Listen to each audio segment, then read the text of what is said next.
11ই March 2026-এর পরে এমন কিছু ঘটনার সাক্ষী হবেন যা মকর রাশির জীবনে বড় ধরনের পরিবর্তন নিয়ে আসবে। যখন আপনার ষষ্ঠ ঘরে দেবগুরু বৃহস্পতি মার্গী হবেন, তখন থেকে মকর রাশির জীবনে আবারও বিপরীত রাজযোগ দেখা যাবে।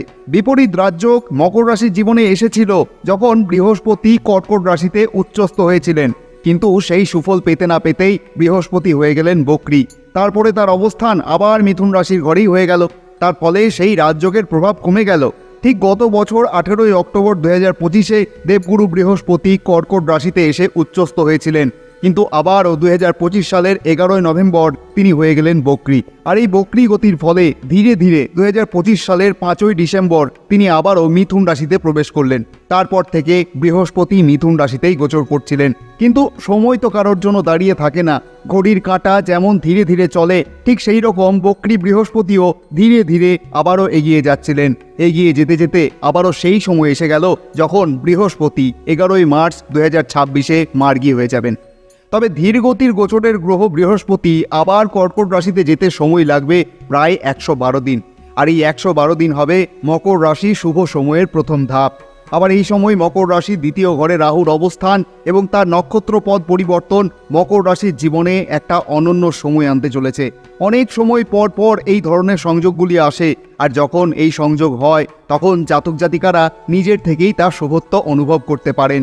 একদিকে দেবগুরু বৃহস্পতির শুভ ফলাফল, আর একদিকে 170 দিন রাহুর আশীর্বাদে হঠাৎ প্রাপ্তির মতো বড় যোগের সমৃদ্ধি লাভ। আপনারা সকলেই জানেন যে ফেব্রুয়ারি মাস থেকেই সূর্য, মঙ্গল, শুক্র, বুধ মকর রাশির দ্বিতীয় ঘরে অবস্থান করছেন। ফলে জীবনে গুরুত্বপূর্ণ দিকগুলিতে বেশ কিছু গভীর পরিবর্তন আপনাকে স্বাচ্ছন্দ্য এনে দেবে।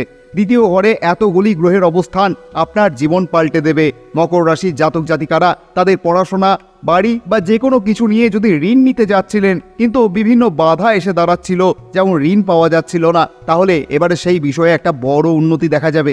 বিশেষ করে সরকারি প্রকল্পের ঋণের ক্ষেত্রে বেশ ভালো একটি শুভ বার্তা দেওয়াই যায় এই মকর রাশিদের। একটা দারুণ যোগ শুরু হচ্ছে মকর রাশির জাতক জাতিকাদের জন্য। আবার যাদের দীর্ঘদিন ধরে কোথাও টাকা আটকে ছিল, সেই দিক থেকেও একটা ইতিবাচক সংকেত পাওয়া যাচ্ছে। এবার সেই টাকা ফেরত পাওয়া যাবে বলেই আমরা আশাবাদী। যেসব মকর রাশির জাতক জাতিকারা দীর্ঘদিন ধরে কোনো ভ্রমণে যেতে চাইছিলেন, তো এবার সেই সময় এসেছে যখন মকর রাশির ভ্রমণ ভাগ্য উন্নত হচ্ছে। তৃতীয়পতি বৃহস্পতি আপনার ছোট দূরত্বের কোনো ভ্রমণকে অগ্রাধিকার দেবেন।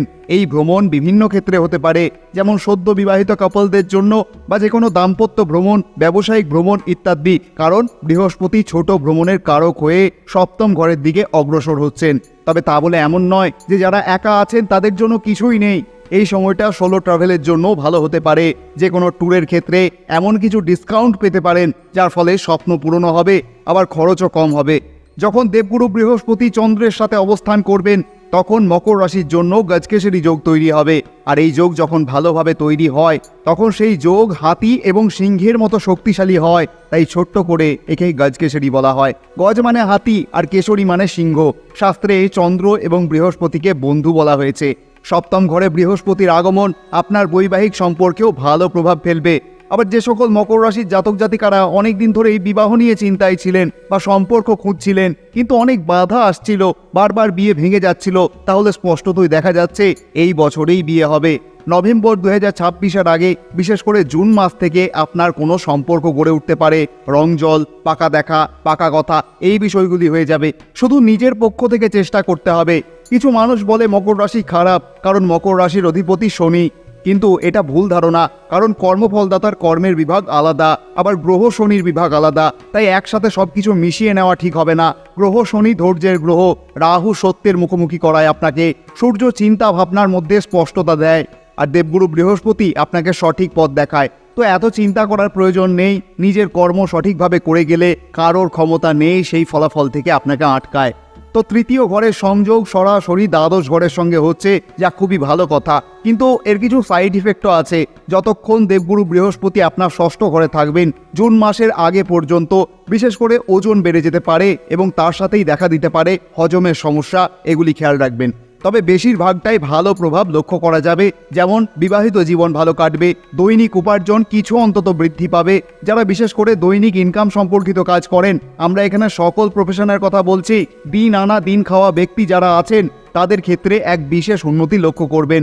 যখন সপ্তম ঘরে গুরু উচ্চ অবস্থায় চলে যাবেন তখন সেখান থেকেই বৃহস্পতির দৃষ্টি সরাসরি আপনার একাদশ অর্থাৎ 11th ঘরে গিয়ে পড়বে। একাদশ ঘর লাভের ঘর, প্রফিটের ঘর, ইনকামের ঘর। আর দেবগুরু বৃহস্পতি যেহেতু সামগ্রিকভাবেই ধনের কারণ, ভাগ্যের কারণ, তাই ব্যবসায় রোজগার বৃদ্ধি হবে। যখনই রাশি অধিপতির ওপর দেবগুরু বৃহস্পতির শুভ দৃষ্টি পড়ে তখন মানুষ যে কোনো ব্যক্তি হোক না কেন আরও বেশি নিজের কর্মে মনোযোগ দিতে সক্ষম হন। কাজের জায়গায় একটা উন্নতি, ট্রাভেলিং সংক্রান্ত কোনো নতুন কাজ পাওয়া, অনলাইন কাজের সাথে যুক্ত হওয়া, এগুলি কিন্তু দেখা যায়। তাই অনলাইনে যারা কাজ করেন, অনলাইন শপিং বা যে কোনো অনলাইন কাজ আপনার জন্য ভালো হবে। তবে মকর রাশির জাতক জাতিকাদের এই সময় শর্টকাট বা তাড়াহুড়ো করে কাজ করা থেকে বিরত থাকতে হবে। সেক্ষেত্রে খুব বেশি ভালো ফলাফল আসবে বলে মনে হয় না। এক জায়গায় লেগে থেকে কাজ করলে অবশ্যই ভালো ফল পাওয়া যাবে। এই সময় বিশেষ করে আরও ভালো ভালো ফল মিলবে। প্রমোশনের সম্ভাবনাও বেশ ভালো। যে কোনো শিক্ষকতার কাজ, টিউশন অথবা কোনো রকম কলেজ ফ্যাকাল্টি এই সময়টা মকর রাশির জন্য খুবই ভালো যাবে। কারণ রাহু কারোর অনুমতি নেয় না। 1 অগস্ট 2026 পর্যন্ত রাহু থাকবেন নিজের নক্ষত্রে অর্থাৎ শতভিষা নক্ষত্রে। রাহু ইচ্ছার কারণ, লোভ, আসক্তির কারণ। কিন্তু ভালো দিক হচ্ছে রাহু রাজনীতি, স্বাধীনতা, বিদেশি বিষয়বস্তু, খ্যাতি আর ক্ষমতার কারণ। রাতারাতি ধনী বানানো রাহুর কাজ। রাহু ওয়েটিং লিস্ট একদম পছন্দ করেন না। রাহু পেছনের রাস্তা দেখায়। রাহু শর্টকাট পছন্দ করে, কঠোর পরিশ্রম নয়। খুব তীক্ষ্ণ, খুব চালাক, খুব চতুর। রাহুর অবস্থান এই সময় মকর রাশির 2য় ঘরে। তাই এই সময় কথা দিয়ে যে কোনো কারণ মন জয় করার একটি অনন্য শক্তি জাগবে মকর রাশির মধ্যে। রাহু এখানে বসে আপনার বুদ্ধিমত্তা আর চালাকি বাড়াবে আর কথার জোরে এগিয়ে যাওয়ার জোর দেবে। মার্কেটিং, কমিউনিকেশন, কনসাল্টিংয়ের মতো জায়গায় রাহু মকর রাশিকে সুফল দেবে। কিন্তু এই অবস্থান মিথ্যা বলাতেও প্ররোচিত করে। আর এই কারণেই কোথাও না কোথাও বিবাহ জীবন বা পরিবারের মধ্যে সমস্যা হয়। 2য় ঘর পরিবার এবং কুটুম্বেরও ঘর। তাই রাহুর এই অবস্থানের কারণে আপনি মিথ্যার আশ্রয় নিতে পারেন আর মিথ্যা কথার কারণে আপনার আপনজন আঘাত পেতে পারে। এটা বলে রাখলাম, খেয়াল রাখবেন। আবার রাহু 2য় ঘরে থাকার কারণে অযথা কথা বলার কারণে সম্পর্কে সমস্যা হতে পারে। কথাতেই আছে বেশি কথায় বেশি দোষ। রাহু নিজের নক্ষত্রে বসে আপনাকে চতুর ও চালাক করে তুলবে। অগস্ট মাসের আগে যতক্ষণ পর্যন্ত রাহু নিজের নক্ষত্রে থাকবেন মকরের কথাবার্তায় একটা অহং ভাব লক্ষ্য করা যেতে পারে। এটা অবশ্যই খেয়াল রাখতে হবে।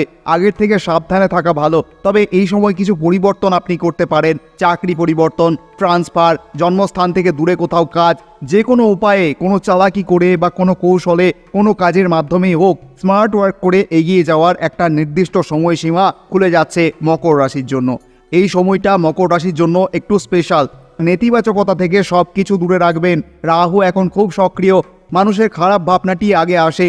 আপনি নিজেই নিজের মধ্যে সব কিছু নিয়ে আসতে পারবেন না। প্রথমে আপনাকে এগিয়ে যেতে হবে। কিভাবে কাজ করতে হবে সেটা ঠিক করতে হবে। কর্মেই মানুষ ভালো থাকে। খালি মস্তিষ্ক শয়তানের কারখানা। কর্মই আপনাকে পরিবর্তনের পথ দেখাবে। রাহু মানেই বিষ, রাহু মানেই নেশা, রাহু মানেই আসক্তি। 2য় ঘর মুখ, তাই মাদকতা থেকে সাবধান। মাদক যখন একজন ব্যক্তির মাথায় চড়ে বসে তখন ব্যক্তির মনে বিকার ছাড়া আর কিছুই দেখা যায় না। তাই এই দিক থেকে সাবধান। ভালো ফল বলতে কাজের জায়গায় চালাকির ছলে এগোতে পারবেন। কেরিয়ারের জন্য এটা দারুণ সময়। খারাপ হচ্ছে এই সময় আপনার কিছু শত্রু হবে যারা আপনাকে বিভ্রান্ত করার চেষ্টা করবে। আপনার মন অন্যদিকে নিয়ে যাওয়ার চেষ্টা করবে, মনকে ডাইভার্ট করার চেষ্টা করবে। কিন্তু তারা সফল হবে না, কারণ শনি 3য় ঘরে আছে। আপনি সফল হবেন আপনার কেরিয়ার পরিবর্তনে। যে কোনো রকম তর্ক বিতর্ক থেকে সাবধান। বিশেষ করে ধর্ম এবং রাজনীতি নিয়ে পাবলিক প্লেসে বা সোশ্যাল মিডিয়াতে কোনো রকম তর্ক বিতর্কে অংশ নেবেন না। ব্যাস এইটুকুই মনে রাখুন। মার্চ মাসে সবথেকে ভালো উপায় হচ্ছে ওম নমো নারায়ণায় জপ করুন। অনির্দিষ্টবার হিসাব রাখার দরকার নেই। ভগবানের আশীর্বাদী হাত আপনার মস্তক স্পর্শ করুন। আপনি ভালো থাকুন, আনন্দে থাকুন, এই প্রার্থনাই করি। আপনি যদি এই ভিডিওটির থেকে একটু উপকৃত হয়ে থাকেন অবশ্যই কমেন্টে লিখতে ভুলবেন না। জয় মা তারা, জয় বামদেব। আজকের মতো তাহলে এখানেই বিদায় নিচ্ছি। আবার কথা হচ্ছে এপ্রিল মাসের পর্ব নিয়ে। ধন্যবাদ।